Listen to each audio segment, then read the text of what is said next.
Dans le livre aux Éphésiens, vous voyez le premier amour abandonné. Ce que j'ai contre toi, c'est que tu as abandonné ton premier amour. Vous voulez une explication de cet abandon du premier amour? Et vous découvrez qu'elle ne doit pas être cherchée dans le simple déclin d'un enthousiasme, mais bien dans un antagonisme spirituel raisonné. L'ennemi multipliant ses efforts pour tâcher d'éteindre dans le cœur du croyant le feu de l'amour pour Dieu. Vous savez bien ce qu'il en est du véritable amour pour le Seigneur. Il ne s'en va pas ainsi de lui-même. Il n'y renonce pas de propos délibérés. Il faut plus que cela pour le faire disparaître. Il ne succombe que sous une pression extérieure, adversité, lutte, découragement, tactique d'épuisement, savamment calculé par l'adversaire, l'ennemi. Pour ne rien dire de ces insinuations et de ces trompe-l'œil sans nombre, le piège du monde, la séduction du péché, et cette opposition terrible et systématique qui nous barre parfois le chemin, des obstacles naturels, des questions de caractère. C'est bien plus loin qu'il faut chercher l'instigateur de toutes ces choses. C'est contre le trône de Dieu qu'elles sont dirigées, contre cet objectif suprême qui est maintenant devant nous. C'est le subterfuge de Balaam conduisant à l'impudicité spirituelle. C'est la doctrine des Nicolaïtes, c'est la femme Jézabel, la fausse prophétesse. C'est l'apparence de la vie sans la réalité, la simple profession de foi sans rien derrière.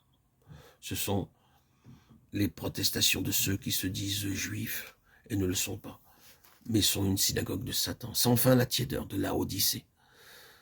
Toutes ces choses représentent les différentes avenues, les voies d'accès par lesquelles l'ennemi a cherché à entrer pour détruire le témoignage.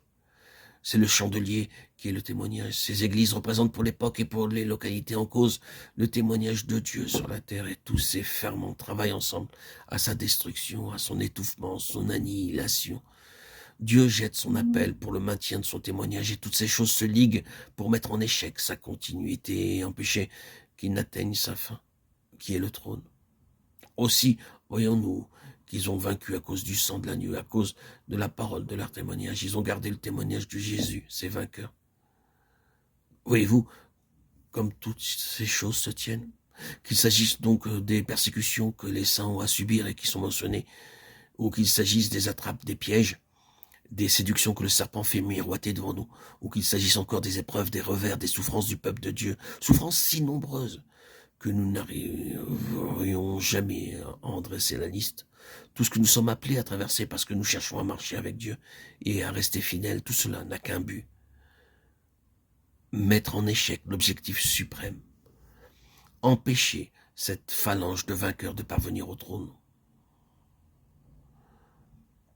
Du côté de l'adversaire, c'est l'explication de toutes les épreuves, souffrance, persécution, douleur physique, angoisse, toutes calculées pour étouffer le témoignage et faire obstacle à cet enlèvement jusqu'au trône.